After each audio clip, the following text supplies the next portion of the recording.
Undersecretary General Gatete, thank you so much for joining us. If you can, tell us about some of the key takeaways from the Africa Sustainable Development Report. Yep, thank you very much.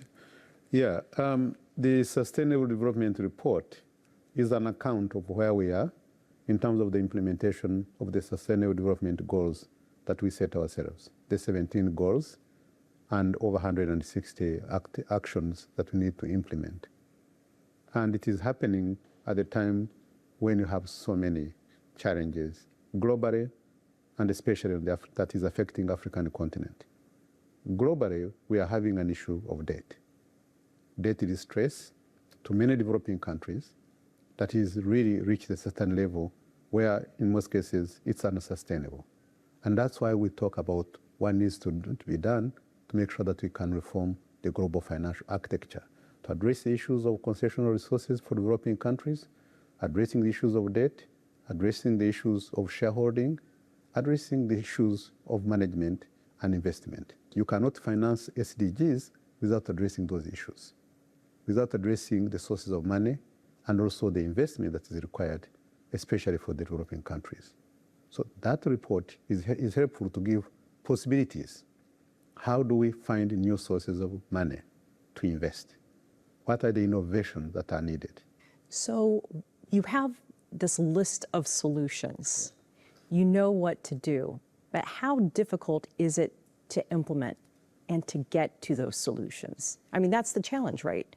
The biggest challenge is the political will and interests of member countries. And that's what we have been arguing to say, well, there has to be a political will, there has to be support, and it cannot, we cannot achieve the SDGs without global cooperation. And this has been an issue on the table.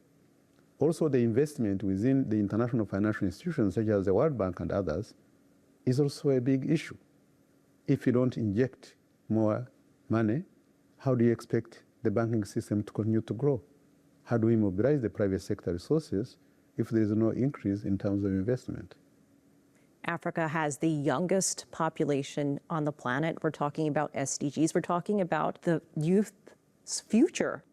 You talk about the challenges of high debt burdens, declining aid, inequality.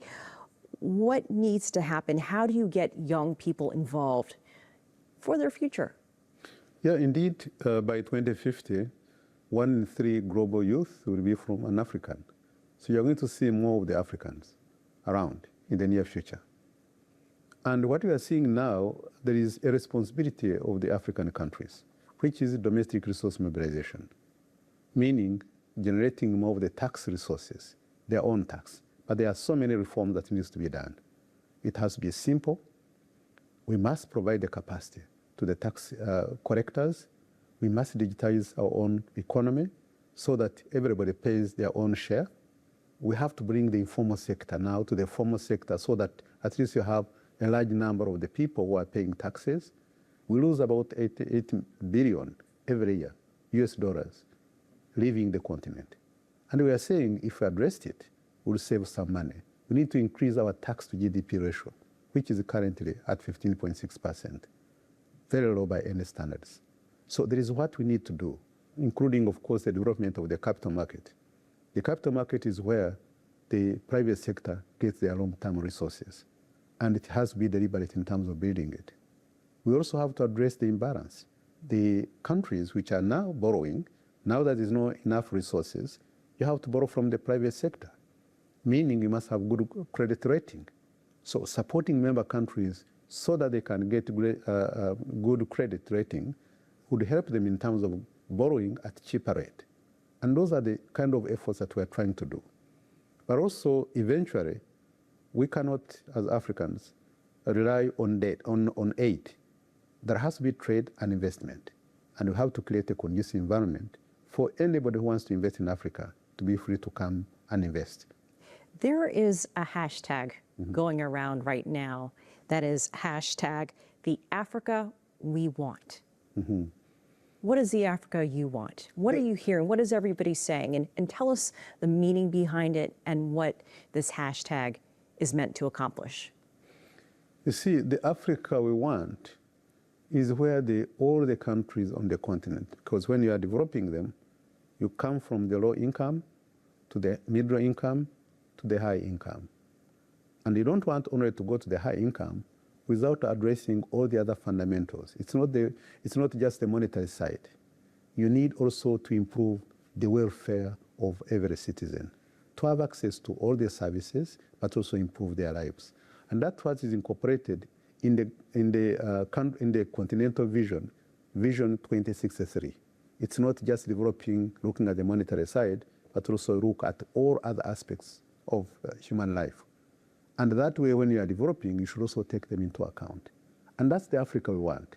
We want Africa where nobody is left behind. We want Africa where everybody is included, whether it is women and addressing the issues of gender, whether it is the youth, so that it's the youth who are empowered, who have the skills that are needed to grow our own economies on the continent.